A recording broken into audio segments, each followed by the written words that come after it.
Labą dieną. Prisijungiau į tiesioginę transliaciją. 5 minutės vėluoju, bandžiau visais kanalais čia jungtis per kompiuterį, bet per kompiuterį man niekaip nepavyko. Tai jungiuosi iš telefono, palauksiu dar porą minučių, kol kažkas prisijungs ir pasakys, kad mane mato ir mane girdi. Tai būtų gerai. Net jeigu ir neketina žiūrėti, tai parašykit, ar mane matot, uždėkit širdutę, like arba pliusiukus arba minusiukus, kad suprasčiau, jog esu ne viena ir mane kažkas girdi. Va, matau, prisijungėt Regina. Sveiki, Regina. Padėkit pliusiuką, ar mane matot. Tuos plaukus čia tvarkiausi, piesteliai, kuokeliai. Šiandien neįmanoma man jų susitvarkyti niekaip. Tai va. Tikiuosi, kad transliacijai netrukdys. Sveiki, Elena. Sveiki, Violeta. Valio. Labai džiaugiuosi, kad mane matot. Tikiuosi girdite irgi tikrai gerai, nes dažniausiai tai viskas būna gerai su visais tais, su visa ta kokybė video. Tai va. Neįsivaizduoju, kiek čia jūsų šiandien dalyvaus, kam aktuali šita tema, kiek moterų nori sužinoti apie tai, ką šiandien kalbėsiu. Parašykit, ar žinot, kokia tema šiandien yra laivas.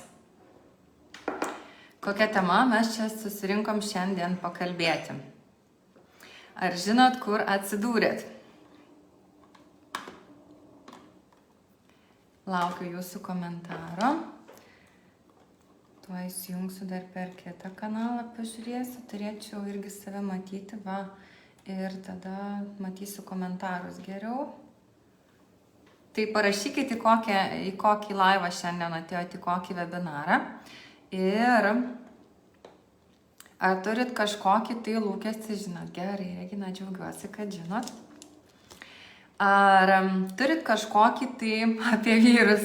Nu taip, apie vyrus. Apie vyrus, aišku, gali būti labai daug temų.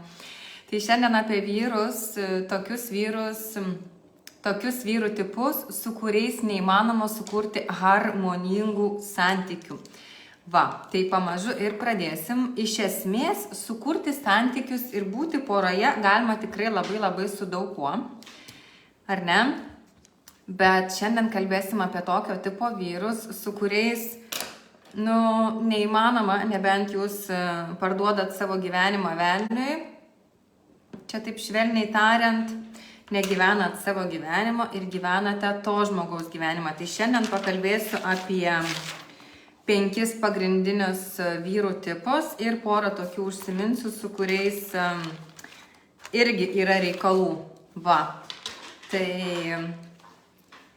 mūsų jau 10 jėga, tai tikrai tema turbūt bus įdomi. Sveiki, Elina, ir ačiū, kad prisijungėt. Sveiki, Giedrė. Tai kaip jūs manot, ar harmoningi santykiai yra tokie, kur yra 2 suaugę partneriai, 2 žmonės, kurie nori, kad vienas ir kitas augtų, kurie nori vienas kitam padėti, kad jie augtų. Va, sveiki, Orinta, apie ką tema? Taigi parašyta, kad vyrai, su kuriais sukurti harmoningų santykių neįmanoma. Planuojame užtrukti apie 1–1,5 valandos, bus įrašas, kas negalės, gal baigsis pietų pertrauka, galėsite peržiūrėti vėliau, bus tikrai įrašas. Tai va, tai padėkit pliusiukus, ar ir jūs galvojat, kad harmoningi santykiai yra tokie, kur yra 2 brandūs žmonės, 2 pilnavertiškos asmenybės, kurios padeda viena kitai augti, kurios viena kitą palaiko. Padėkit pliusiukus, ar jūs galvojate taip pat. Ar jums harmoningi santykiai apie kažką kitką? Tada irgi galit parašyti, jeigu nesutinkat. Taip. Tai va, o šiandien mes pakalbėsim tą temą, kad ir apie tuos vyrų tipus, kurie galvoja visiškai kitaip ir jie galvoja, kad tik tai jų mąstymas yra teisingas ir kad jūs turite prisitaikyti prie jų. Ar ne? Tai tokiems vyrams, apie kuriuos šiandien kalbėsiu, gali padėti tik tai psichoterapeutas. tik tai psichologas, tik tai psichiatras. Ne jūsų užduotis juos tiesinti, jiems padėti, jiems išsveikti ir visą kitą. Motinos Teresės niekam nereikia. Jūs esat moteris, esat asmenybės, esat žmonės, kurie nori gražaus gyvenimo, laimingų, harmoningų santykių. Tai vat tie vyrų tipai, apie kuriuos šiandien kalbėsiu, į tą kategoriją neįeina ir reikėtų labai atsargiai vertinti, pradėjus bendrauti su žmogumi ir žiūrėti, ar su tokiais vyrais, ar tikrai norit savo gyvenimą parduoti kažkam. Tai va, tokie žmonės yra, jie nežiūri į jūs kaip asmenybės, jie nežiūri į jūs kaip žmonės. Ir jeigu jūs galvojat, kad santykių pradžioj, kai yra meilės seilė, kai galvojat, kad vyras jūs įsimylėjęs, čia tas rožinis saldainių ir gėlių etapas prasideda, jeigu jūs galvojat, kad savo meilę tokio tipo vyrus pakeisit, tai labai klystat ir jūsų karūna yra perdėtai aukštai ir perdėtai apie save gerai galvojat arba esat nepagydoma motina Teresė. Tai va, jeigu keičiat savo gyvenimą norėdama prisitaikyti prie vyro, tai jau yra negerai. Kaip ir minėjau pokalbio pradžioje, santykiai yra tokia vieta, kur turi būti gera abiems, kur abu žmonės turi būti laimingi. Tai va, tai tokie vyrai, apie kuriuos kalbėsiu, į kompromisus neina, gyvenimas turi būti pagal juos, jie yra nepataisomi, o kai žmogus neina į kompromisą, tai yra jis toksai kraštutinis ir tik tai galvoja apie save, ar ne? Kažkas turite turbūt tokios patirties.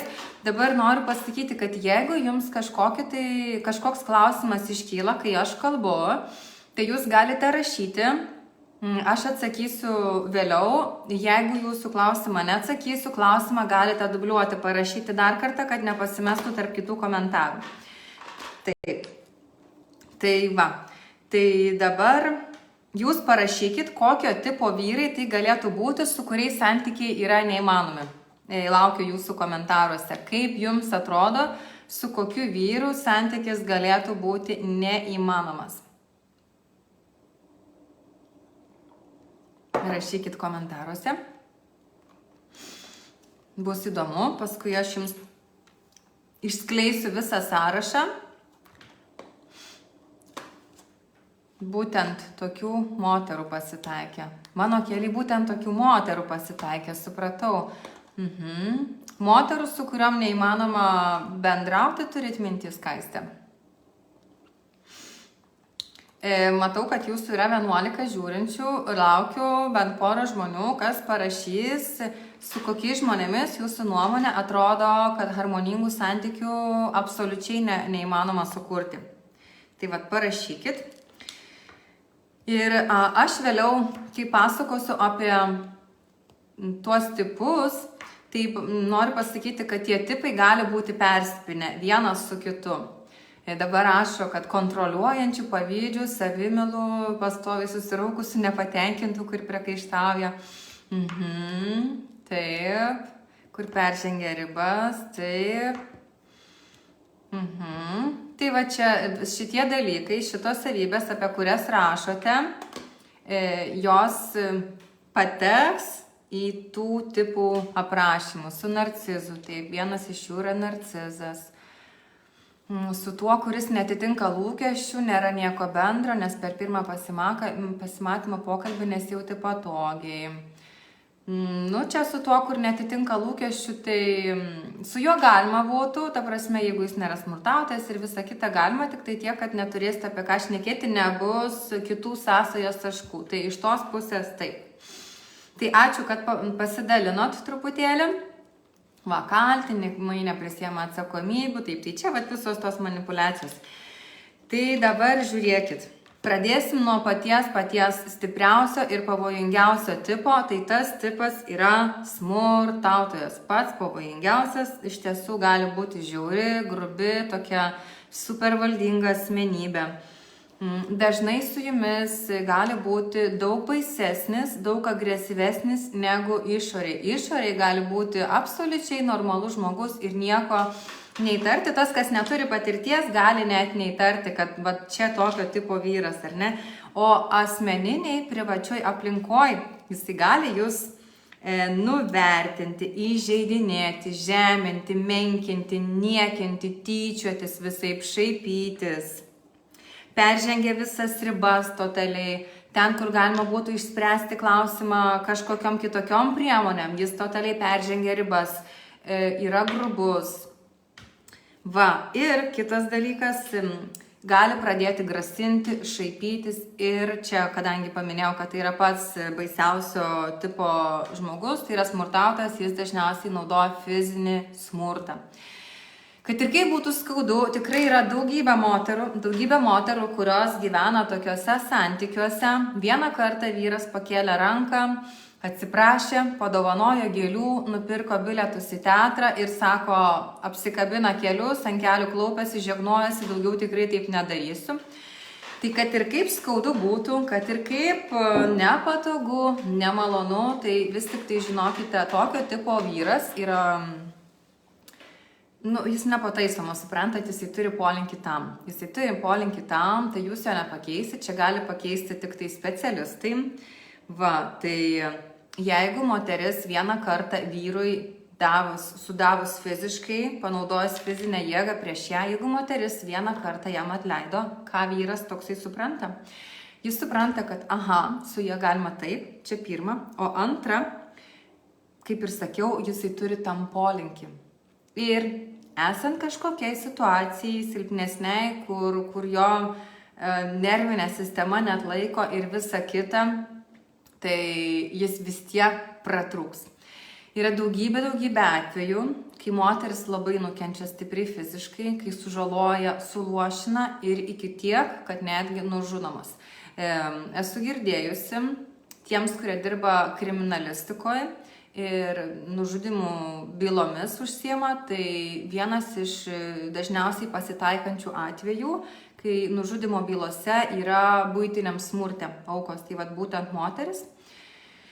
Tai niekada nereikia laukti, ypatingai jeigu yra vaikų, nesvarbu kokie jie amžiaus, ar tai vyresni, ar mažesni, vaikai vis tiek mato ir tas elgesys, kurie jį mato, tampa jų elgesio norma. Norit jūs to, ar nenorit, kiek jūs bet lieptumėt vaiko poreikius, kiek jūs jam paaiškintumėt, bet jeigu jisai mato, kad tėtis smurtauja, arba mama, yra ir moterų fiziškai smurtaujančių, jeigu kažkuris iš partnerių fiziškai smurtauja, vaikas tai priima, tai tampa norma, jis pats tampa agresyvus, ir turės tada problemų. Tai dar kartą akcentuoju, nesvarbu, kai būtų nepatogu, nesvarbu, kokiai situacijoje esat, visada yra išeitis, visada. Gali padėti draugai, socialinės pagalbos centrai, gali padėti kažkokie kiti geri žmonės, giminės ir visa kita. Jeigu patyrėt smurtą, nėra vaikų, tai iš karto absoliučiai nėra kalbos, bet jeigu ir yra vaikų, susiplanuojat greitai kaip įmanoma ir nešat iš ten kudašių. Tai va, parašykite, ar esat kažkas patyrusios fizinį smurtą. Gal čia yra žiūrinčių ir kas yra patyrusios fizinį smurtą. Aš fizinio pati ne, bet aš gyvenau šeimoje, kur buvo labai daug. Tai yra, aš santykiuose nesu patyrusi, tarp asmeniniuose su partneriu, bet aš esu patyrusi daug fizinio smurto iš savo tėčio ir mačiau.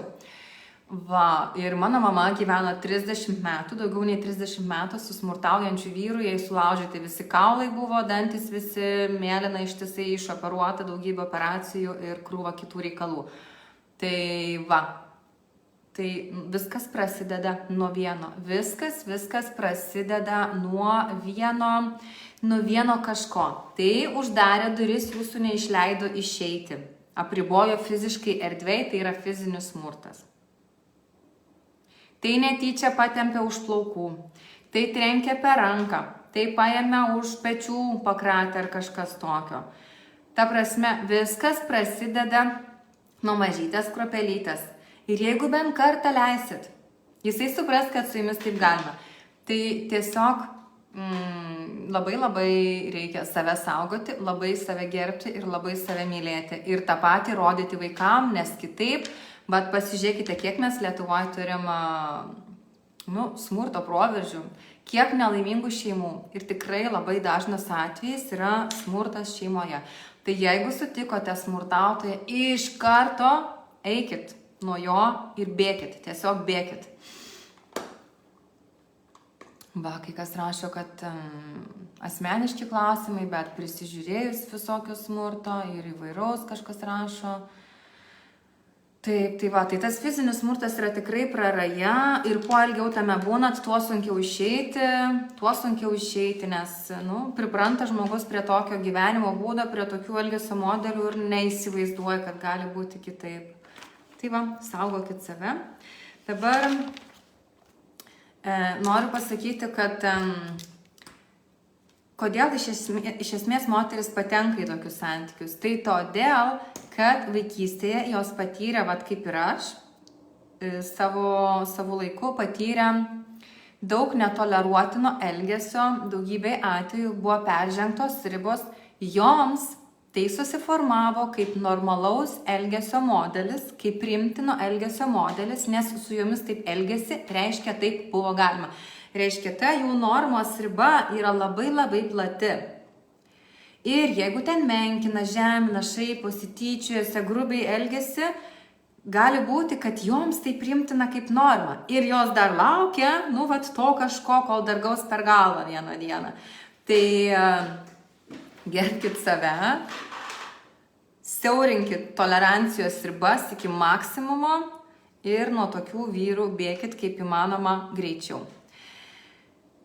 Dabar kitas tipas yra psichologinis smurtautojas, tai yra tokie manipuliatoriai. Manipuliatoriai visą laiką siekia žaidžia su jūsų jausmais. Sukelia kaltę, sukelia gėdą, sukelia gailestį savęs arba bando parodyti, kad jūs kažką jam esate skolingi. Tai aš dabar išvardinsiu tokius požymius, kaip elgiasi manipuliatoriai ir jeigu jums aktualu, pabandykit pasižymėti, kiek kriterijų jums atitiks ir pagal tai spręskit, ar jūs šią dieną esate tokiuose santykiuose ir ar jums tai aktualu. Tai pirmiausia, jie dažnai sako, kad viską tu ne taip supratai, ar ne taip įvertinai, tau pasirodė, tikrai taip nebuvo. Esmė ta, kad jis atsakomybę permeta jums už tai, ką jūs padarė. Aš nieko neblogo padariau ir tu neturi teisės pykti. Kitas punktas yra toksai, jis labai labai dažnai primena, tikrai visi manipuliatoriai primena tai, kad jūsų jausmai yra neteisingi. Tai ko čia pyksti, tai ko čia įsižeidai, tai kas tau čia nepatinka, tu neturi teisės taip galvoti. Esi silpna asmenybė, tavo savivertė labai silpna, ar ne? Turbūt esat girdėję tokių komentarų, pažymėkit pliusiukus, jeigu esat susidūrę su manipuliatoriais ir apie tai, kad nuneigia jūsų jausmus. Jūsų jausmų nepripažįsta ir sako, kad jie yra kažkokie neteisingi, iškreipti. Bando jums sukelti kalties jausmus, sako, kad esat per daug emocionali, kad nestabili, kažkokia psichė, ar ne? Ir ilgainiui jūs pradedat tiesiog slėpti savo jausmus. Tai esmė tokia, kad jūs pasikeistumėt. Pažymėkit pliusiukus, kam atitinka. Ir prie šito punkto dar noriu pridėti, kad manipuliatoriai perkelia dėmesį nuo savęs į jūs. Pavyzdžiui, pamatėt, kad jis susirašinės su kita moterim, jūs esat pora, ar ne? Į telefone pamatėt, kažkaip įtartinai elgėsi, paėmė telefoną be jo leidimo ir pamatėt, kad susirašinės su kita moterim. Ką jisai pradės daryti, manipuliatorius? Tai kaip tu čia drįsai paimti mano telefoną, taigi čia mano asmeninis daiktas, kaip tu čia drįsti lysti į mano asmeninę privačią erdvę, kaip tu čia taip gali, visą kitą. Viskas, fokusas yra ant jo. Ir jūs pradedat, ką daryti, teisintis, taigi aš čia tą, taigi aš aną, jūs pradedat jaustis kalta, jūs suprant, kad jis iš vienos pusės jisai teisus, bet jūs turite suprasti, kad šitas jūsų poelgis buvo tik tai kaip jo elgesio pasekmė. Ir jūs ką galite tokiu atveju daryti, jeigu matot, kad yra perkeltas fokusas ir sakot, aš tave girdžiu, bet pirmiausia, klausimą uždaviau apie kažkokius tai susirašinėjimus aš. Aš iškėliau, kad čia yra problema. Kai mes išspręsim šitą problemą, tada galėsim sugrįžti prie to, kodėl aš įlindau į tavo telefoną ir visą kitą. Tol, kol mes neišspręsim šito klausimo, toliau niekur neinam. Ir viskas. ir pasitraukit. Tai geriausia gynyba visada yra puolimas. Tikrai turbūt esate su tuo susidūrę ir jums tai yra pažįstama. Taip daro manipuliatoriai, toks elgesys yra neleistinas. Jis nori perimti kontrolę, tai neleiskite niekada kitam perimti kontrolę, jeigu žinot, kad jūs esate teisi. Čia nekalbu apie tą bandymą išlikti visada teisė iš esmės santykiuose, bet čia kalbu apie tuos atvejus, kai yra manipuliacija, kai bandoma jūs paveikti, bandoma sukelti kalties, skolos kažkokį tai gėdos jausmą ir panašiai. Ar ne? Kitas dalykas yra dvigubi standartai. Gali būti, kad jis reikalauja, jog jo poreikiai, jo norai būtų patenkinti visada, o jūsų poreikius, norus ir emocijas, dėmesio absoliučiai nekreipiama ir jūs esate tuščioj vietoj. Va, nesvarbu, ar ne? Nuvertina, absoliučiai neina į kompromisus. Jis nori bet kokią kainą, kad būtų patenkinti jo poreikiai, jo norai ir tai, kas jam yra svarbu, o jūs esate visiškai nesvarbi ir, tiesiog dzin. Dzin, toksai kaip dzen. Va, tai gali būti spaudimas, kalties jausmas, gėdos, skolos. Esu girdėjusi vieną tokį skiriamės, juokauju, man atrodo, Vytautas Jančiauskas su kažkokiu vyru kalba, daro konsultaciją moteriai apie tai, kaip apie finansus poroje. Moteris nerodo savo veido ir ten jinai pasakoja, kaip vyras ne tai, kad kontroliuoja finansus, bet taiko dvigubus standartus. Jisai savo, pavyzdžiui, perka daiktus po 3, po 500 eurus, 100 eurų, jam absoliučiai negaila, bet jeigu jie reikia pėdkeliams nusipirkti, jis pradeda ten kažkokias machinacijas, manipulacijas taikyti. Va čia yra manipulacijos. Jie, kiek aš supratau, ten toj analizėj to neižvelgė. Aš sakiau iš vis, kad padarysiu to jų pokalbio analizę, bet kol kas taip ir nepadariau. Tai jeigu būtų įdomu, aš galėčiau padaryti apie manipulacijas finansais ir kaip tai atrodo. Ir kad dalis žmonių nepatyrė to asmeniškai, negali matyti. Tai galimai, kad jie galbūt, pavyzdžiui, nematė tam tikrų dalykų, o aš esu perėjusi per tai asmeniškai ir aš iš karto visai kitaip tai vertinu ir kitaip matau. Tai va tie dvigubi standartai, ar ne? Kitas dalykas, kitas toks punktelis, kur galite žiūrėti, ar jums atitinka ar ne, yra, kad jų veiksmai arba faktai, kuriuos jūs įvardinat, jiems tariamai su jais nesusiję. Jie neprisiema atsakomybę, sako, aš taip nedariau, aš taip nesakiau, tu čia išsigalvoji. Tai čia toksai kaip gaslightingas, jisai būdingas narcizams, bet nebūtinai. Jums kyla nuolatinis kalties jausmas, norite nuolat teisintis, bijot kažkokių konfliktų išprovokuoti, bijot būti savimi, bijot būti palikta, vengiat nepatogių situacijų, bijot netgi tas pačias ribas nustatyti ir pasakyti, ko nori. Toliau dar vienas toks punktelis, kad niekada iš jo nesulaukite tikrų ir nuoširdžių atsiprašymų už tai, ką jis padarė. Gali pasakyti, atsiprašau, taigi žinai, būna visko, tai pasitaiko, tai nebepyk, tai užtenka, davai susitaikom. Čia apie nieką. Jeigu jisai pasakytų, supranti, tikrai žinau, kad tau buvo labai skaudu, aš padariau tą ir tą ir tą, tikrai, tu jauteisi taip ir taip ir taip, ir aš galvoju, kad, tikrai labai neteisingai pasielgiau ir labai stebėsiu savo elgesį ateityje ir bandysiu tikrai taip nebedaryti ir kaip galėčiau, padėti tau pasijausti dabar geriau. Čia būtų adekvatus atsiprašymas, o visi kiti tokie kaip dar būna ir taip, kad, matai, bet taigi tu pati išprovokavai, taigi ir tu iš dalies kalta ir visi kita. Tai čia vėl permeta atsakomybę ir nesulauksi iš tokio žmogaus nuoširdaus ir tikro atsiprašymo. Tai va, tai čia tas pats smurtas, kai kaltina jūs už tai, kad jį išprovokavot, tarkim, ar ne?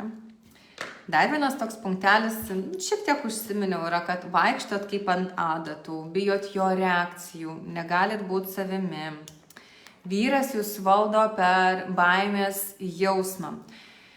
Daug vaikų, daug šeimų yra užaugę tokiose sąlygose, kai tėvai nemoka bendrauti, empatiškai, pagarbiai ir jie žmonės valdo per baimę. Tai vat čia vyrai augia tokiose aplinkose ir jie tokiom kaip kraštutinumais. Jeigu tu taip, tai aš išeisiu. Jeigu tu čia kažko norėsi, tai aš padarysiu taip ir panašiai. Ar ne?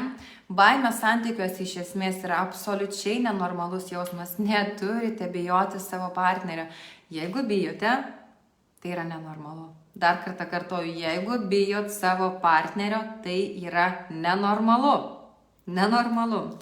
Santykiuose turi būti ramybė ir pasitikėjimas. Gebėjimas ir laisvė ir erdvė būti savimi. Net jeigu aš suklystu, aš turiu teisę pasitaisyti ir aš galiu būti savimi. Aš esu žmogus. Kiekvienas turi teisę klysti, taip, bet bijoti negalima. Bijoti negalima. Čia yra labai blogai. Dar vienas toks punktelis yra nuvertina jūs asmeniškai ir prie kitų. Vertina jūs kaip asmenybę, kokia tu čia moteris, tu čia kreivom kojom, tu čia kažkokia negraži, tavo plaukai nutriušia arba kažkokia tu čia su celiulitu. Nuvertina pasiekimus.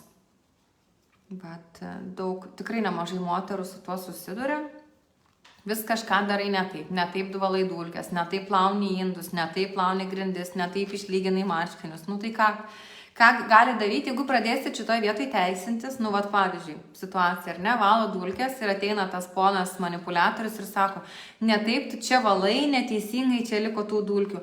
Duodi skudurą ir sakai, nu, kadangi tu žinai geriau, kaip tą padaryti, atiduodi jam ir išeini. Aš viskas turiu reikalų, išeinu.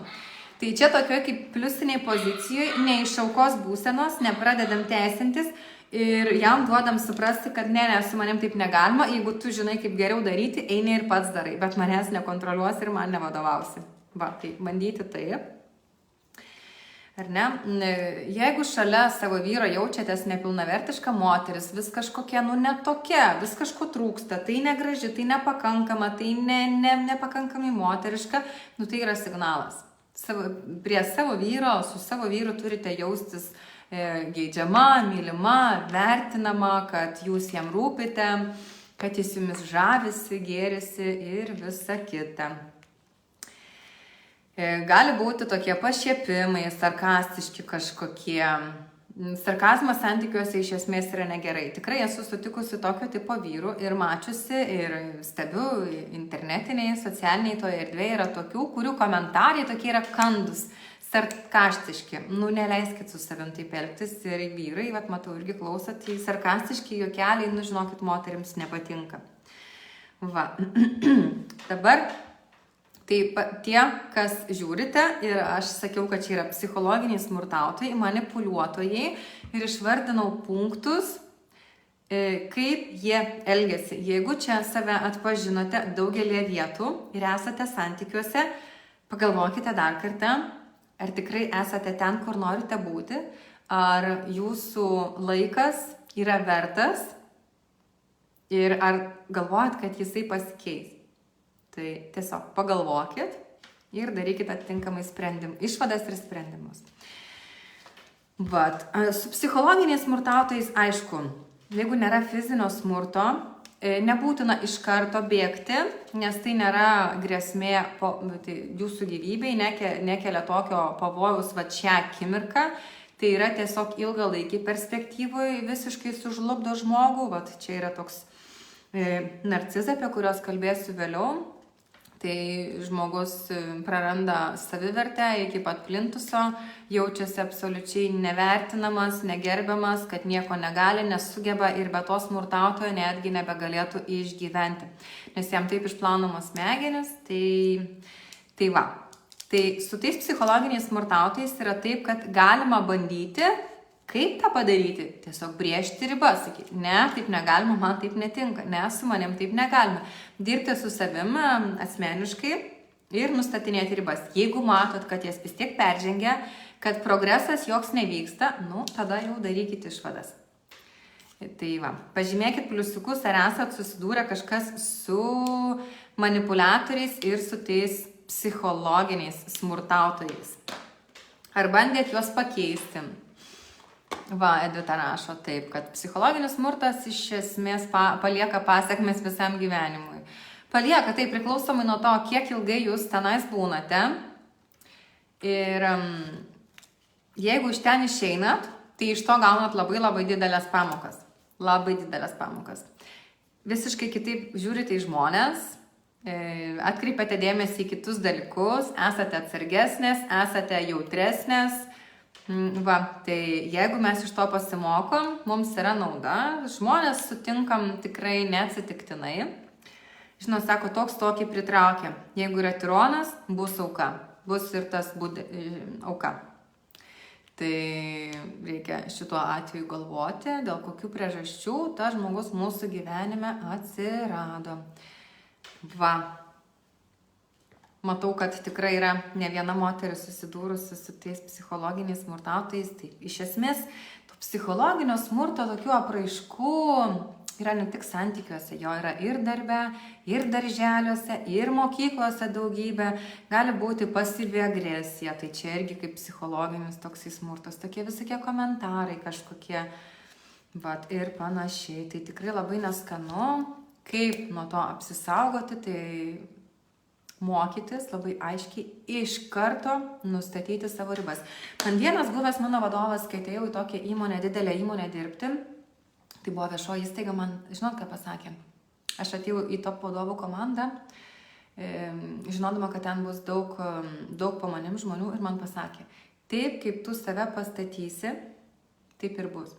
Tai va čia ir iš esmės yra visam gyvenime, ne tik tai santykiuose, bet visas gyvenimas yra toksai, kaip jūs save pastatot, kiek jūs savo to orumo turit, kiek jūs save gerbėt, kiek jūs save vertinat, taip su jumis elgsis ir kiti žmonės. Jeigu jūs pasakot iš karto, kad, žinok, ne, su manim taip negalima, su manim tik tai gražiai, arba kitaip mes neturėsim kontakto, tai viskas. Jeigu žmogus normalus, jeigu vyras adekvatus, jisai išgirs ir jisai supras, kad ne, čia jisai dabar padarė nesąmonę ir jisai pasikeis.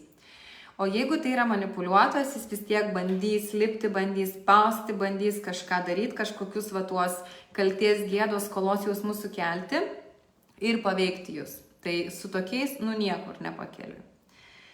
Va, man atrodo, apie tuos punktelius ir visus smurtautojus aš pakalbėjau. Kas save pamatėt, tai darykit išvadas. Ir dabar kita kategorija vyrų yra mamytės sūnelis. Man su tokiu pusiau yra tekę susidurti. Tai tikrai yra tokia įdomi kategorija vyrų. Jie jau turi vieną moterį. Ir ta moteris yra jų mama. Tai parašykit, ar kažkas esat su tokiais susidūrę. Ir dar apie tos mamytės sūnelius. Jeigu jūs galvojat, kad jisai būtinai yra švelnus, pūkuotas, toksai minkštas, bevalis, bestuburis, tai žinokit, tikrai ne. Tokie vyrai gali užimti ir tokias svarbes, aukštas pozicijas darbe, bet jį mama taip išauklėjo, kad ji gyveno už jį jo gyvenimą ir kai jisai subręsta, kai užauga,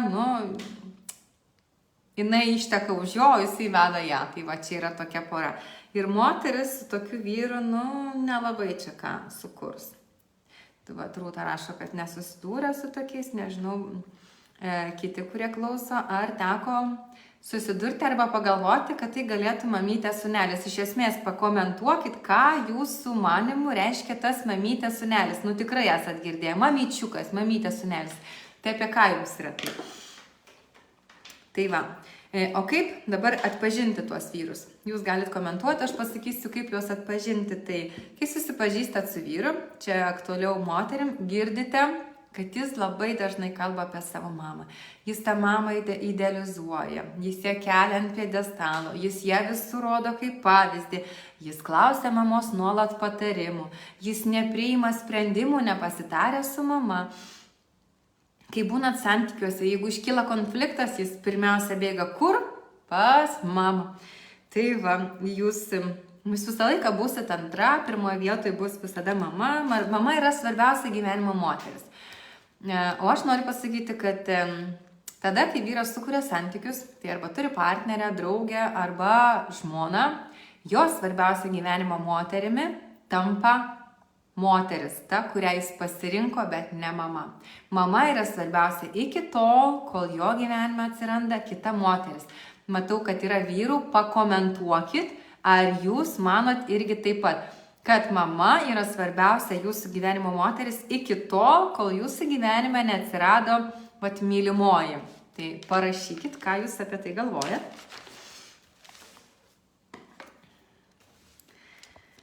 Ir čia noriu duoti tokį komentarą mamoms, kurios turi sūnų, galbūt ir vyresnių, ir jie yra porose, kad taip nebūtų, kad sūnus nebūtų mamyčiukas.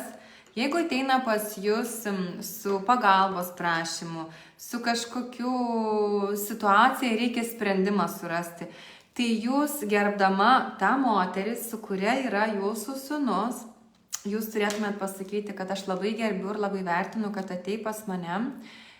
Aš galiu tik pasakyti savo nuomonę, bet sprendimą priimi tu ir tavo moteris. Priimat jūs savo šeimoje. Aš čia įtakos daryti negaliu.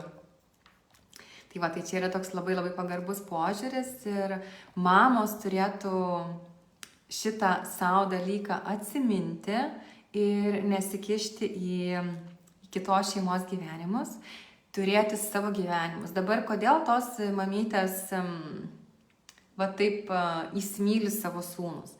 Tai čia yra tokia kategorija moterų, kurios absoliučiai neturi savo gyvenimo, neturi savo draugų, neturi pomėgių, neturi kažko gyvenime, kas jas domina ir kuo jos galėtų užsiimti, todėl jos gyvena savo sūnų gyvenimą.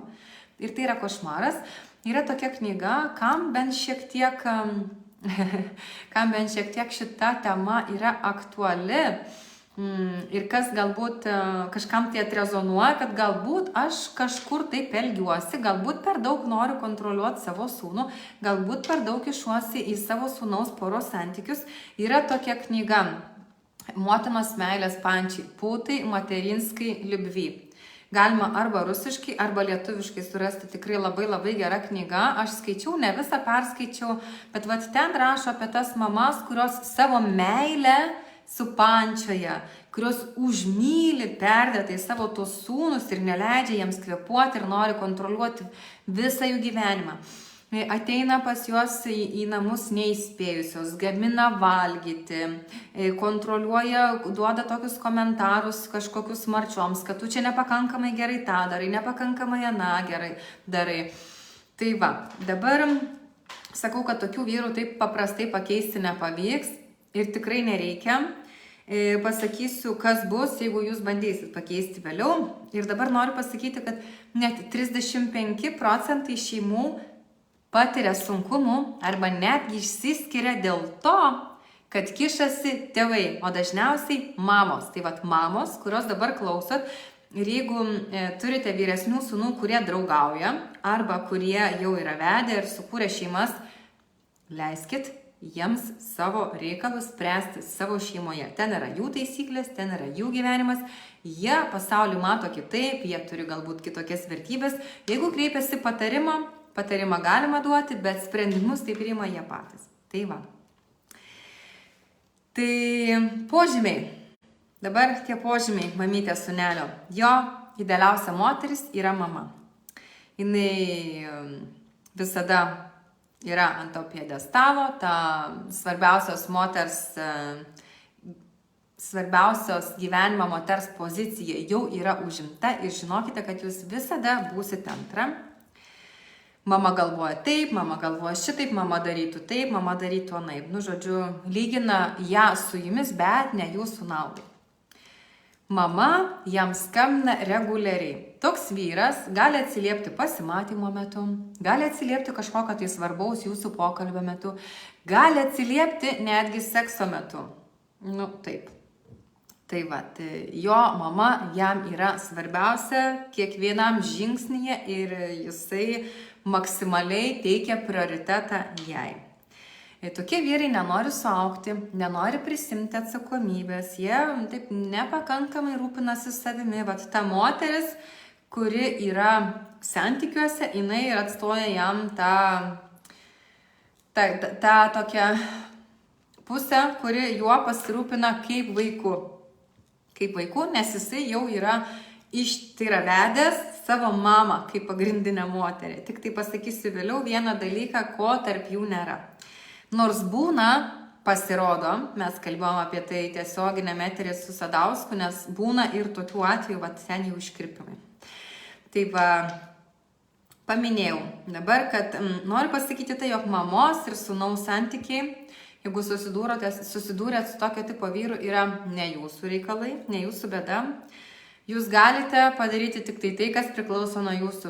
Jeigu bandysite sakyti komentarus jo mamai, bandyti ją pakeisti, tai susilauksite konflikto su ją, atitinkamai tada su savo vyru konfliktuosite ir konfrontuosite. O jeigu bandysite įsiterpti į jų santykį, tai jūs bandysit išskirti tuos du vadinamus įsimylėlius, tai vėlgi čia konfliktas. Ar viskas iki šiol yra suprantama? Apie tą mamytę sūnelį kažkaip, man atrodo, nelabai daug moterų su tuo yra susidūrę arba negebėjo atpažinti, kad tai buvo būtent tai. Šiaip, jeigu normaliam vyrui pasakytumėte, kad normaliuose santykiuose, jeigu matot, kad kažkur peržengiamos ribos, kad mama kito žmogaus, tai yra to vyro, kišasi jūsų santykius, ten kontroliuoja, ateina į namus, neperspės ir visa kita. Jeigu jam pasakot, kad, pirmiausia, turite spręsti vien tik tai su juo kalbėdama, ne su mama. Mamai nieko nesakot ir nekomentuot, sprendžiat su juo, bet normalus vyras, jisai turėtų jūs išgirsti ir sureaguoti ir pats tada pakalbėti su mama. Jūs pasakot, kad jums kažkas nepatinka, tai jisai eina pas mamą ir ką jisai sako? Klausyk, aš tave girdžiu, aš suprantu, kad tau rūpi mano šeimos gerovė, tu nori, kad mums viskas būtų gerai, bet pas mus šeimoje taisyklės yra tokios, mes sprendžiam savo kažkokius nesutarimus arba kažkokius reikalus savo šeimoje, tai aš nenoriu, kad tu kištumėsi, bet gerbiu tavo nuomonę. Ir viskas. Tai padarytų normalus vyras. Jis nebijotų būti nepatogiu, nes jam jūsų šeimos, jūsų santykių laimė yra labai labai svarbi ir jis ją gina. Jis šeimos gynėjas. Tai va. Ir jeigu ta mama vėl tą patį kartoja, vėl bando peržengti ribas, vėl ten bando kažkur įlysti, tas pats adekvatus, normalus vyras dar kartą turėtų pasakyti jau griežčiau, nes kaip mes nustatom tas ribas. Pirma švelniau, paskui griežčiau, o paskui jau maksimaliai griežtai taikom tas ribas. Ir tada galėtų vyras pasakyti, aš tą mamą sakiau, kad mums taip netinka, prašom to nedaryti, jeigu dar tai padarysi, mes turėsim sumažinti su tavim bendravimą, atsitraukti, atsiriboti, atitolti ir taip toliau. Tai va, čia būtų adekvataus vyro elgesys santykiuose, jeigu pasitaiko tokių dalykų, kai mama kišasi. Mamos norus ir poreikius tenkina visą laiką pirmiausiai. Mama svarbiausiai, jau atsakiau. Auksinis žodis yra toksai, žinot, kaip taisyklė, kaip įstatymas kažkoks jiems skamba mama. Išgirdo žodį mama, viskas jiems šventa. Jos vertingumas jo akise yra nepaprastai didelis, nepaprastai. Mama idealizuojama, ko tik tai jinai paprašo, viską padarys, o moteris ten jo gali prašyti 100 kartų ir jisai nekreipia dėmesio. Tai va, jeigu jums yra panašių situacijų, pagalvokite, ar tai ne šito tipažo vyras. Šiaip jisai toksai nėra konfliktiškas, nemėgsta pykčių, nemėgsta ginčių tokių. Jisai su jumis nesipyks, nebent tai būtų kombinacija smurtautojas ir mamytės sūnelis. Būna ir tokių atvejų. Va, jeigu gyvenat su vyru atskirai nuo mamos, jisai vis tiek su jie nuolat bendrauja, jam gamina valgyti, netgi kartais rūbus bando išskelbti, tai ką daryti? Jūs tiesiog pati nustojat gaminti valgyti, nustojant juo rūpintis, ir žiūrit, ką jisai daro toliau. Tai va, jeigu pamatėt, kad keli iš tų punktų sutampa, šansas, kad kažką pavyks pakeisti, yra tikrai nedidelis, bet galima. Galima bandyti, jeigu jūs turit tam resursų, jeigu galvojat, kad tai yra tikrai geras vyras, jeigu turiu kažkokių kitų nuostabių savybių, tai galit bandyti. Tai kaip bandyti tą pakeisti? Pirmiausia, kaip ir sakiau, nesudaryti to konflikto tarp jų ir nebandyti jų išskirti. Ir čia yra toks dalykas, apie kurį sakiau, kad užsiminsiu vėliau. Moteris savo gyvenime santykiuose turi 5 roles. Yra karalienė, yra meilužė, yra mama, yra mergaitė, yra dukra sesė. Kai yra tokio tipo vyras, kaip mamytė sūnelis, jisai yra vedęs tą kitą moterį, jinai atspindi ir atliepia tas kaip ir kitas roles, jinai išklauso ir pataria, galbūt jinai nėra ta mergaitė, bet jinai yra karalienė ir jinai moka nustatyti ribas, jinai žino, ko nori ir visa kita, bet jinai neatlieka meilužės rolės. Tai šitoj vietoj, kaip galima bandyti keisti, tai eiti per tą prizmę, būnant labiau moterim, duodant jam tai, ko neduoda mama ir nustatant ribas. Tai padidint savo vertingumą jo akise ir suartėti su juo kaip moteris. Tai, ko neturi jo mama. Suartėti dar taip pat galima ir emociškai, ir intelektualiai. Galima dar bandyti daryti, konkuruoti, taip netiesiogiai, ne kažkaip demonstratyviai, bet kadangi, kaip ir sakiau, jo mama jam yra pati idealiausia, gamina skaniausiai, viską daro geriausiai, vos negražiausia, stilingiausia ir visa kita, galit bandyti su juo konkuruoti, jeigu jūs tikrai norite tą daryti. Tai išmokti greičiau ir geriau už ją kažką padaryti. Tada galit nustatyti ribas ir pasakyti, kad tartųsi tik tai su jumis, kad galutiniai kažkokie sprendimai šeimoje būtų priimami tik tai pasitarus su jumis.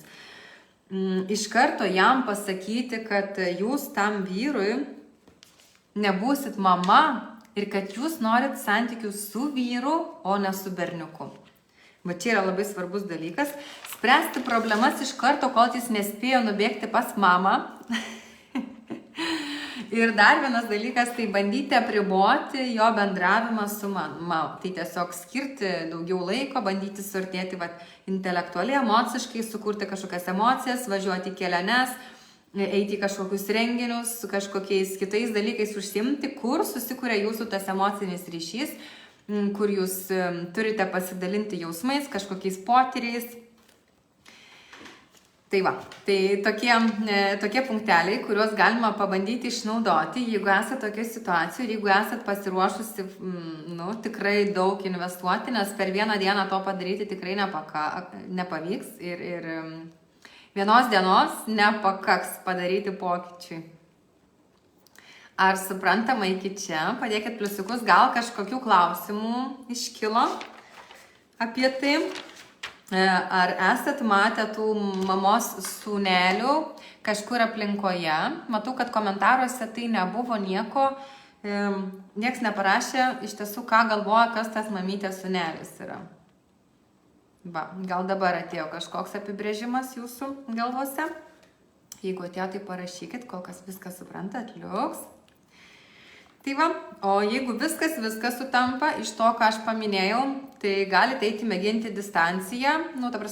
Distancija tai yra toksai įrankis, kai jūs atsiribojat tam, kad galėtumėt vėl padidinti savo vertingumą, aiškiai nustatytumėte ribas ir duotumėt suprasti vyrui, kad, žinok, man reikia pagalvoti, ar aš tikrai noriu eiti su tavim toliau, nes man taip netinka. Man toks elgesys netinka. Ir atsiribojat. Yra tam tikros distancijos taisyklės, apie jas aš kalbu asmeninių konsultacijų metu, duodu įrankius ir pažingsniui pasakau, kaip tą distanciją reikia išnaudoti. Ją naudojam ir neištikimybės atvejuose, ir kai labai labai grubiai pažeidžiamos ribos, arba kai yra manipulacijos visokios, smurtas psichologinis, irgi iš karto distancija. Kai yra fizinis smurtas, tai jau distancija nepadės, kaip ir sakiau, tuo atveju reikia iš karto, kad ir kaip skaudu, kad ir kaip nepatogu būtų, iš karto reikia išeiti iš tokių santykių. Reikia pakankamai save gerbti, branginti, nes tai niekur nenuves. Giedrė vat rašot, kad neteko pačiai susidurti, bet draugiai tai taip labai rezonuoja visi patikti pavyzdžiai. Ačiū, kad paantrinot. Tai va. O jeigu tas mamytės sūnelis yra dar ir smurtautojas, tai tikrai žinokit, pakeisti nepavyks. Palikit šitą darbą specialistam, psichologam, psichoterapeutam, psichiatram, palikit jiem. Nebūkit motinom Teresėm. Tikrai yra gerų vyrų. Tiesiog reikia pamilti save, priimti save ir tada pamatysit, kad jūsų lauke pradeda atsirasti visai kitokio tipo vyrai. Va, tai čia vidinį darbą reikia pradirbti. Keliaujam toliau. Yra tokia trečia kategorija. Dabar pabandysiu šiek tiek greičiau, nes jau 1 valanda. Tai dar viena tokia kategorija yra orangutangai, taip vadinami. Čia vyrai neįsižeiskit, jeigu jūs klausot. Tai yra tokie vyrai iki 30 metų. Tai vyrų tipas, toksai, kurie dar nėra subrendę, nepasiruošę santykiam, jie tyrinėja save, jie bando suprasti, ko jie iš gyvenimo nori. Jų testosterono lygis yra aukštumose, jie nori viską išbandyti, viską patikrinti, kas juda. Jie nori išbandyti įvairias moteris, ar ne? Jie galvoja, kad yra daugybė visokių moterų, kurias reikia patikrinti, pasižiūrėti, kas čia per variantas. Ir jeigu, pavyzdžiui, jūs žinot, kad esat vertinga ir galvojat, kad jis pamatys, kokia jūs gera, kokia jūs nuostabi, kokias vertybės turit, kokie jūs mylinti ir visa kita, tai tikrai ne. Jam dar reikia patirti ir pabendrauti su daug moterų, kad jis galėtų jūs įvertinti. Aišku, dar tai tikrai priklauso ir nuo vertybių šeimoje. Ką jam apie moteris kalbėjo ir tėtis ir mama, kokį santykį tokie vyrai matė šeimoje. Bet iš esmės tiesiog tai yra toks jų amžiaus tarpsnis, kai jie nori viską išbandyti, patikrinti, išragauti. Jie kūrė karjerą, jie mokosi naujų gyvenime dalykų. Tai tiesiog su tais vyrais nėra nieko blogo, bet iš esmės yra netinkamas jų gyvenimo etapas. Jiems reikia susikurti, pasistatyti visą tą gerbūvį, gerovę, suprasti, ko jie iš gyvenimo nori. Va. Tai tokie vyrai yra berniukiški, jie dar tik tai brandina vyrą savyje. Ir noriu pasakyti, kad kiekvienas vyras praeina tokį etapą savo gyvenime. Ir dabar matau, kad yra žiūrinčių vyrų. Parašykit vyrai, ar iki 30 metų jums norėjosi rimtų ilgalaikių santykių. Ar jūs norėjot išbandyti dar ir pažinti kitas moteris? Va, tai su tokiais, kaip ir sakau, vyrais viskas yra ok. Tiesiog iš to, ką aš žinau, iš to, kiek aš mačiau, iš to, kiek buvau įvairiose pažinčių programėlėse ir žiūrėdavau vyrus, aš ten buvau tokiais labai tyriamaisiais tikslais. Ir iš to, kaip žiūrėjau pagal amžiaus kategoriją, mačiau didelį skirtumą, kaip jie atrodo, kaip jie save pozicionuoja, kokie jų pomėgiai ir ko jie ieško. Tai va.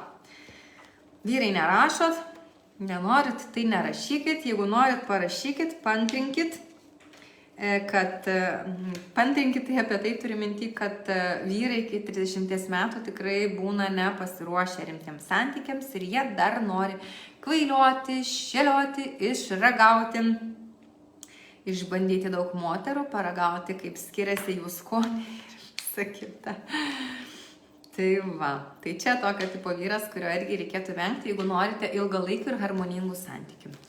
Kitas tipažas yra narcizai. Ar atsimenat, ar žiūrėjot kas nors tokį filmą kaip 50 pilkų atspalvių ir ten yra toksai, aš žinokit, neatsimenu tiksliai jo vardo, Kristianas Grėjus, ar ne? Kristianas, man atrodo, Grėjus.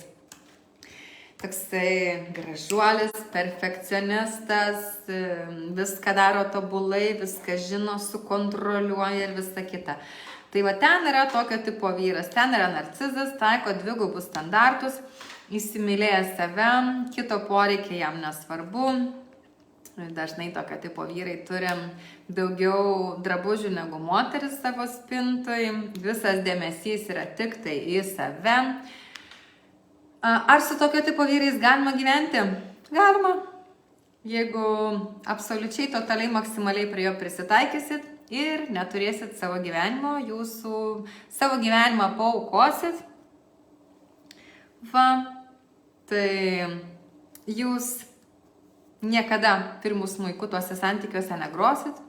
Visą laiką bus svarbiausias jis, svarbiausia jo nuomonė, svarbiausia jo poreikiai.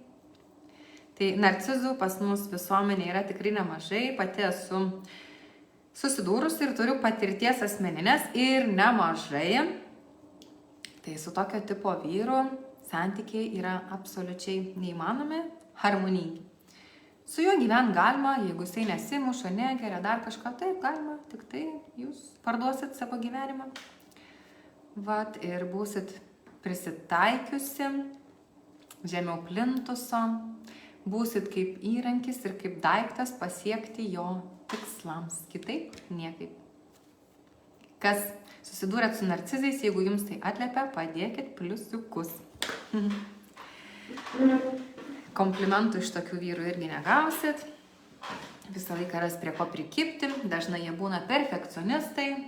Būsit vis kažkur netobula, nepakankama.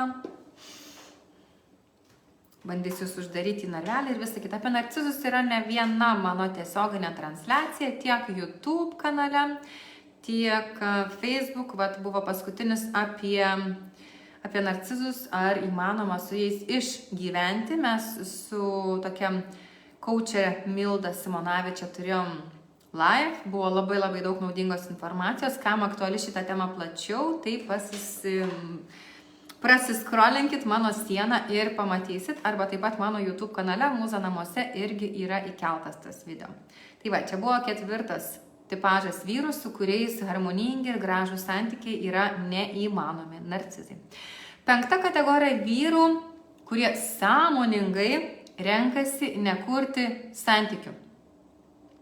Metai iš metų gali būti vienišas vilkas, nenori atsakomybės, nenori įsipareigojimų, nori eiti ten, kur jis nori, daryti tą, ką jisai nori, nenori nuo nieko priklausyti, nenori jokių vaikų.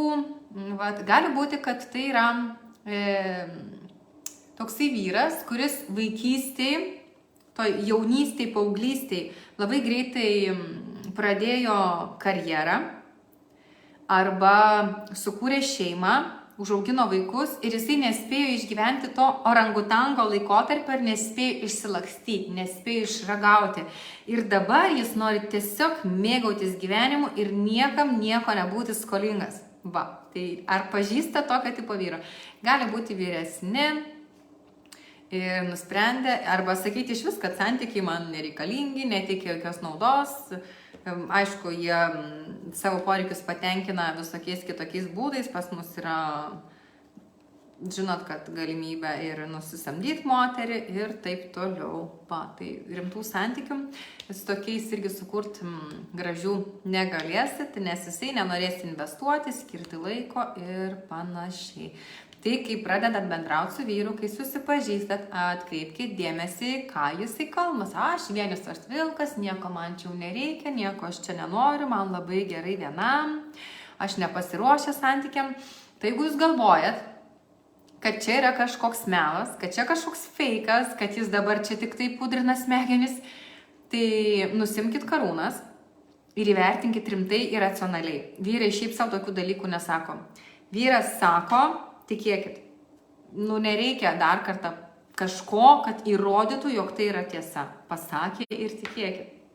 Tai nelaukit kitų progų, kol jau iki tol, kai reikės laižyti žaizdas.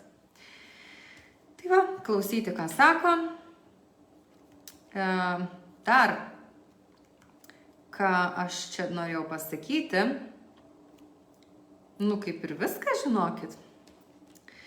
Tai dar kartą priminsiu visus tuos vyrų tipus, apie kuriuos šiandien pakalbėjau, su kuriais harmoningų santykių sukurti nepavyks. Tai yra smurtautojai, tie, kurie naudoja fizinį smurtą Bėkit nuo jų iš karto, neatsigręždamos, negalvokit, kad savo meilę, gerumu, savo, nežinau, savo visą nuostabesybę kaip nors jį nepakeisit. Jis turi tam polinkį. Saugokit ir mylėkit save, kol nenutiko blogiausia.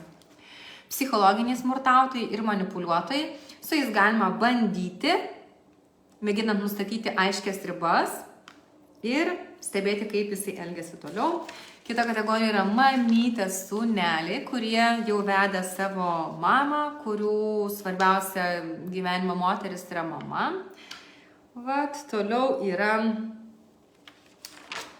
Toliau yra orangutangai, tai vyrų kategorija iki 30 metų, kurie neišsilakstė, kaip ir sakiau, su jais viskas yra ok, viskas yra tvarkoj, tiesiog jų gyvenimo etapas neskirtas tiem rimtiems santykiam, jie turi daug kitų dalykų, jie turi savyje subrandinti vyrą, kad jis būtų pasiruošęs tiem atsakingiam ir harmoningam santykiam.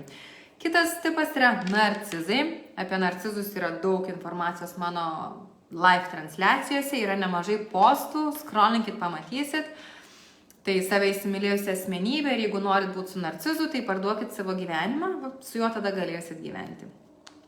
Ir 5 kategorija - vyrai, kurie sąmoningai renkasi tų santykių nekurti. Bet jie tiesiog moters į savo gyvenimą sąmoningai neįsileidžia. Nepažindina su draugais, nekviečia kažkur, arba susitinka tik tai jūs privačiai kažkur viešbutyje, arba tik tai pasibūte. Jeigu susipažinot su tokio tipo vyru ir galvojat, kad tai galbūt galimai jis, ir galvojat, kad jis pasikeis dėl to, kad jūs esate tokia nuostabi, tai klysta, tikrai niekas nepasikeis. Ir dabar dar aš noriu pridėti tokius 2 tipus, su kuriais irgi, kaip ir tų santykių harmoningų neįmanoma. Čia tiesiog jau papildomai prie visų tų stipriausių tokių, su kuriais kategoriškai neįmanoma. Čia yra priklausomybių turintys vyrai, kurie vartoja alkoholį, narkotikus, kazino, porno. Ar galima su jais, jeigu jie nepiktybiški? Galima, bet tas pats vėl.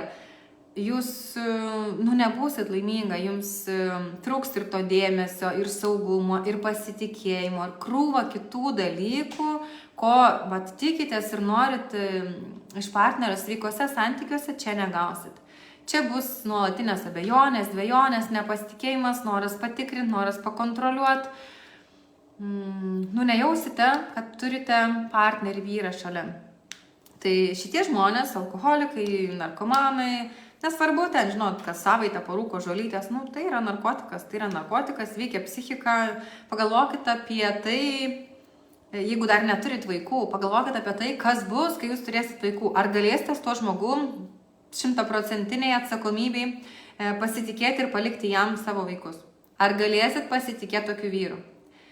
Kaip galėsit jausti saugi mama, jeigu jūsų vyras geria kas 2 dieną? Kaip jūs galėsite atsipalaiduoti? Tai pagalvokite apie tai. Ir dar viena tokia kategorija, kurią aš išskiriu, yra vedę vyrai. Apie vedusius vyrus, kaip juos atpažinti, esu rašiusi atskirai postą. Jeigu paskrolintumėt mano Facebooko paskyrą, irgi pamatytumėt. Su tokiais vyrais bendraujate įprastai darbo dienom, nes savaitgalį yra skirti jų šeimai, šventės irgi šeimai, vakarais jie negali, jie pradingsta, tai atsiranda susitikimai kažkokiose vietose, kur yra neviešos, kur jūsų negali pamatyti kažkas viešbučiuose arba kažkokiam išnuomotam privačiam bute ir visa kita. Atkreipkite dėmesį ir aš noriu pasakyti visom moteriam, tikrai tų meilės trikampių aš pati niekada nesu įsivėlus, ačiū Dievui. Bet tų meilės trikampių yra labai daug. Ir moteris galvoja, kad vyras nelaimingas santykiuose, sako, kaip čia blogai su ta žmona, kokia jinai čia tokia yra, anokia ir trečiokia. Ir kaip jam dabar gerai su manim, ir kaip jisai norės būti su manim, ir kaip išeis iš to šeimos. Tai mielos moteris, bet tie vyrai, kurie įsivelia į meilės trikampius, yra tik tai 1% vyrų, kurie palieka savo šeimas. Jie ten pasilinksmina, pasismagina, gauna to dėmesio ar gauna arba būna užpildomi kiti poreikiai, kurių trūksta jų šeimoje ir jie sugrįžta. Vyras yra per daug paprastas toksai, kaip čia jums pasakyti, mechanizmas, kad jis norėtų keisti kažką, kad jis norėtų tų skyrybų, kad jis norėtų vėl viską iš naujo kurti, nes sukurti naujus santykius, palikti vieną šeimą ir bėgti pas kitą yra tikrai krūva reikalų, jeigu dar yra vaikų, o jeigu jis dar juos myli ir jūs galvojat, kad jisai išeis pas jūs, palikęs tą savo moterį, nors apie ją kalba labai blogai, tai galvokit dar kartą, nes vyrai labai mėgsta patogumą. Jie gali būti laisvai tose dviejose šeimose. Tai jeigu pataikėt ant tokio tipo vyro, pasirinkit save. Pasirinkit save, nes niekada nebūsit pirma. O jeigu jis ateis pas jūs iš kitos šeimos, visada turėsit tokį nepasitikėjimą ir tokį jausmą viduj, kad jeigu jis išdavė savo moterį dėl jūsų, kažkokiai situacijai susiklošius, kažkokiam poreikiam, esant neuždengtiem, kažko trūkstant, jisai išduos ir jūs ir išeis pas kitą. Ir negalvokit, kad bus kitaip. Čia tas pats, kaip buvusią savo žmoną visai bjauriai vadina, dergėsi iš jos tyčiojasi, sako, čia ta šlykštynė, čia ta bjaurybė ir visokia. Ir jeigu jūs galvojat, kad jūs būsit kitokia, tai labai klystat. Tai tiesiog vyras taip galvoja apie moteris, arba čia yra jo tokie elgesio modeliai. Tai dažnai moteris atitinkamose situacijose, apie kurias pakalbėjau, yra per geros nuomonės apie save ir galvoja, kad kažką pakeis. Tai ne. Vyrai, kurie yra neištikimi, vedė vyrai, kurie yra neištikimi, yra labai labai didelis toksai moralės klausimas. Ir galvokit, ar tai sutampa su jūsų vertybėm, ar tikrai norit būti tame meilės trikampyje, ar norite būti antra ir visa kita. Tai tiek, dabar noriu, kad parašytumėt, man tikrai labai svarbu, aš skiriau savo laiką, dėmesį ir energiją, kad pasidalinčiau šitą svarbią informaciją. Žinodami tai, galite dabar įsivertinti savo santykius ir galbūt daryti kažkokius sprendimus, arba galite gauti informacijos, kas jums padės apsisaugoti ateityje. Tai kad būtų tie energetiniai mainai, parašykite, ką naudingo iš šiandienos šitos paskaitos, iš to webinaro nemokamo išsinešat. Kas jums buvo svarbu, aktualu arba ką naudingo sužinojot. Tai bus jūsų padėka man. O aš dar noriu priminti, kad toms moteriams, kas pradeda eiti pasimatymus, tas, kas nori kurti naujus santykius. Aš esu paruošusi tokią paskaitą apie pasimatymų psichologiją. Tų žinių negausit paprastai knygose, negausit mokymuose, kur kalba apie savivertę, apie moteriškumą ir visą kitą. Ten yra kiti tokie techniniai dalykai, kuriais aš dalinuosi, ką moteris turėtų žinoti, eidama į pasimatymus ir kaip juose bendrauti. Kaip palaikyti tos darnius santykius ir tokį skanumą jau esant santykiuose. Kaip eiti į pasimatymus turint šeimą, turint vyrą. Kaip palaikyti tą ugnelę. Ačiū, Laima. Kaip kiti, parašykit, ką išsinešėt. Ką naudingo išsinešėt. Ko galbūt nedarytumėt ateityje. O gal nieko naudingo nesužinojot. Gal tiesiog, pažiūrėjot į mane, paklausėt.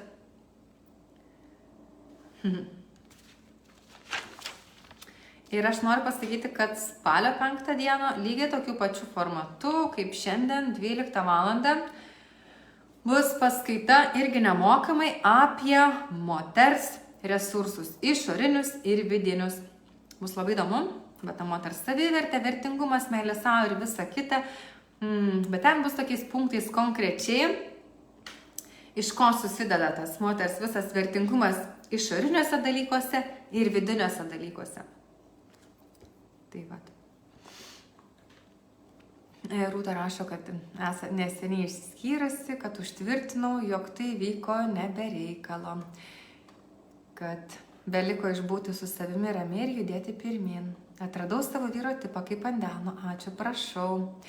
Buvo įdomu paklausyti, nors viskas kaip ir pažįstama, kai tuom domiesi, kas liečia psichologinius smurtautojus ir manipuliuotojus. Reikia klausyti, ką sako vyrai, o ne fantazuoti. Labai teisingai. Sandra, labai geras komentaras. Kaip ir sakiau, tai dar kartą pantrinai. Ką vyras sako, reikia klausyti, o ne fantazuoti. Vat, kažkokios tai psichologinė gynyba pas mus įsijungia. Vat, kad ne, jisai čia taip nenorėjo, čia taip negalvoja, tai čia kažką, numuilino, bet vyrai yra racionalūs, labai paprasti, tokie paprastos būtybės, jiems kaip 2x2, o mes moteris čia prikuriam kažkokius būtus, nebūtus dalykus. Tai reikia klausyti tą, ką vyrai sako. Tai va. Rašo dar įdėta, kad kas liečia psichologinius smurtautojus ir manipuliatorius, nesutikčiau, nes jie tikrai pavojingi ir žalingi. Taip, tikrai pavojingi ir žalingi. Ir kaip ir sakiau, galima bandyti, bet esmė žiūrėti, ar jisai adekvačiai reaguoja ir ar bando keistis. O jeigu ne, kategoriškai ne. Tai va. Viktorija rašo, ačiū labiau už jūsų laiką, ačiū, kaip suprantu, visi tie vyrų tipažai yra realiai įsišaknyje ir nelabai kas ir gali pasikeisti, jeigu pats vyras to nesupranta, nepripažįsta bei nemato problemų savyje. Tad niekad nesikeisti, realiai tai lieka tokius palikti.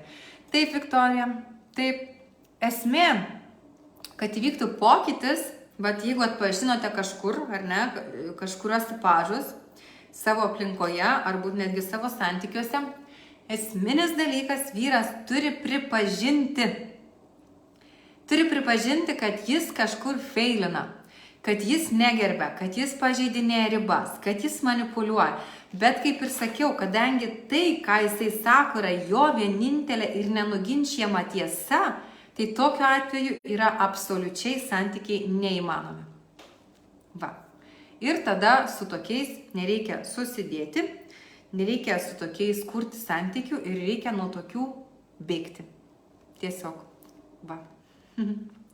Kartais labai greitai, kartais jeigu tai yra narcizai, jeigu tai yra šeima, jeigu yra vaikai, reikia tam tikrą strategiją pasidaryti, suplanuoti, veiksmų planą susidėlioti, pasiruošti, žinant, kaip galėtų elgtis vyras, ką jisai galėtų padaryti, kad pakenktų jums papildomai, kaip save apsisaugoti ir visa kita. Tai susidėlioti ABC planą ir daryti. Va. Tai ačiū Jums labai už skirtą laiką, ačiū, kad aktyviai dalyvavote. Jeigu turėsite klausimų, rašykite juos po šiuo webinaru, atsakysiu Jums tada dienos bėgyje arba kai pamatysiu komentarą, kai turėsiu laiko, tikrai su malonumu atsakysiu. Jeigu nenorite viešinti savo kažkokio tai komentaro, tai galite parašyti man asmeniškai žinutę. Galbūt turite kažkokią tai situaciją ir neturite kur kreiptis pagalbos ir matote, kad pagal mano kompetenciją, mano patirtis ir mano žinias aš esu tas žmogus, kuris gali Jums padėti. Tai teikiu tokią paslaugą, kartą per savaitę darau vieną atvejo analizę. Sąlyga yra tokia, kad aš nuo asmeninius duomenis, bet kokius, kas galėtų padėti atpažinti Jūs, tą situacijos analizę viešinu savo kanale, kad tai būtų naudinga ir kitiems žmonėms. Dabar dar paskaitysiu toliau. Rašo vyras, ką galiu pasakyti iš savo pusės, būtent, kad daug ko nepripažinau, bet aišku, viskas su metais ir atmerkia akis. Taip, tai svarbiausia pripažinti. Ačiū labai už tai, kad papildėt ir paantrinot. Tas pripažinimas, tol, kol žmogus nepripažįsta, nieko nepadarysit. Nieko. Vat. Teorija gerai, o kaip praktiškai tai padaryti? Nuo ko pradėti? Nuo ko pradėti, ką turit minty? Galit pakomentuoti dar konkrečiau? Pradėti ką? Čia, žinot, būna klausimai, man nesiseka gyvenime, ką padaryti, kad būčiau laiminga. Aš mėgstu, kad užduotumėt konkretesnius klausimus. Bandžiau į stiklinę įpilti vandens, nepavyko. Kaip galiu daryti kitaip, kad pavyktų? Tai bandykit tada konkrečiau klausimą suformuluoti. Kaip praktiškai padaryti ką? Kad galėčiau atsakyti dabar. Tai Dar kartą patikslinkit klausimą.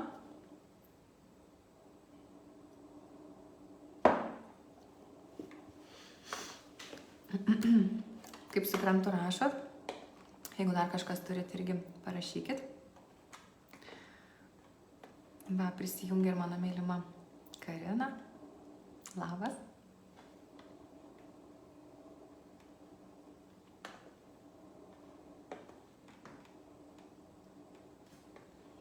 Tai nežinau, ar jūs patikslinsit tą klausimą, nuo ko pradėti praktiškai daryti, ką pradėti daryti. Tai, kad galėčiau atsakyti, man reikia patikslinimo, arba tada parašykite man asmeniškai tą klausimą vėliau, arba parašykite čia, atsakysiu vėliau. Tai šiandienai, man atrodo, tą temą tikrai išpildžiau. Daviau jums daug informacijos. Ačiū jums labai už grįžtamą į ryšį. Ačiū, kad buvote. Ir linkiu visiems gražių, harmoningų santykių. Mokytis, kaip juos kurti. Santykiai yra menas.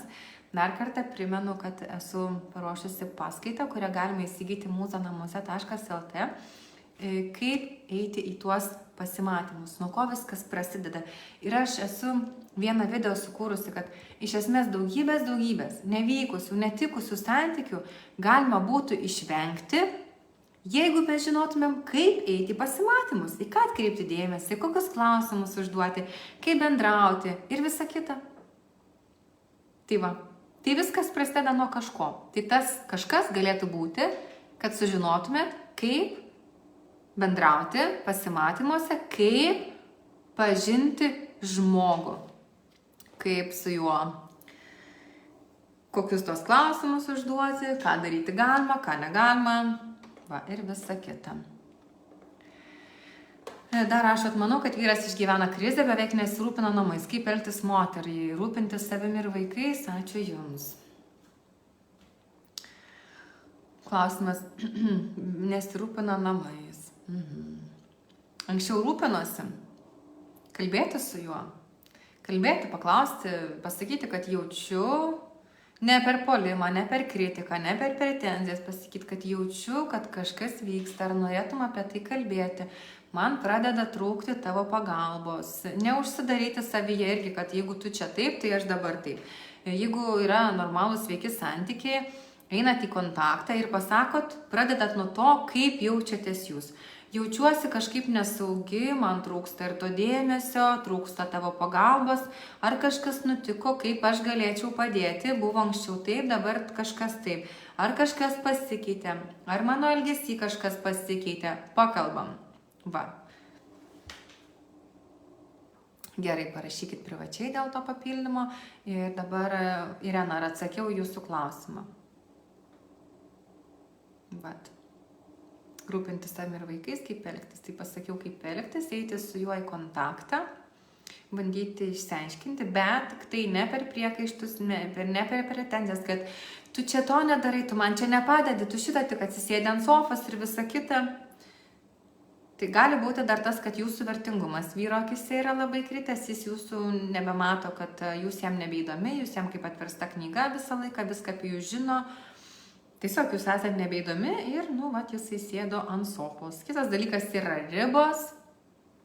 Ir kiekvieną kartą, ką mes darom, sprendžiam konfliktus, kaip sprendžiam ekologiškų būdų, nesmurtinę komunikaciją, sakom apie tai, kaip mes jaučiamės, aš jaučiuosi taip ir taip, kas čia dabar nutiko, kaip galėtumėm spręsti ir visa kita. Tai sveikose santykiuose dialogas yra normalus ir būtinas. Krizių nutinka, tai yra normalu. Jeigu visą laiką viskas tik labai, labai gerai, taip nebūna. Taip nebūna. Santykiai yra gyvas organizmas, kuris veikiamas daugybės įvairių veiksnių, veikiamas darbo, veikiamas pokalbio su draugu, gal kažkas sunervino, suerzino, kažkas nepasisekė projekte, nepavyko, vaikai neklauso šiandien visą dieną ir visą kitą. Tai santykiai yra veikiami nuolat aplinkos visokių tokių veiksnių. Ir reikia mokėti tame tinkamai tvarkytis. Tai jeigu atsakiau klausimą, Irena, padėkit pliusiuką. Jeigu ne, parašykit papildomai klausimą čia, atsakysiu vėliau, o šiandienai aš tą mūsų tiesioginę transliaciją jau esu pasiruošusi baigti. Tai tariu baigiamą žodį, linkėdama visiems sukurti gražius, harmoningus santykius. Santykiai yra pats gražiausias dalykas. Gyvenime tokia siekiamybė ir visi mes norim jų darnių. Norim jaustis mylimi, norim jaustis reikalingi, svarbus ir taip toliau. Tai va, jaučiu, kad jau pavargau, pradėjau koščiati. Tai dar kartelį ačiū Jums visiems. Linkiu gražios popietės, keliauju dirbti toliau. Kam liko klausimų po viso šito, prašom palikti komentaruose ir iki kitų kartų. O jeigu turit pasiūlymų kažkokia tema, apie ką norėtumėte išgirsti, kokią temą galėčiau padaryti tiesioginę transliaciją, visada prašom rašyti pasiūlymus. Taigi, gražios dienos ir iki.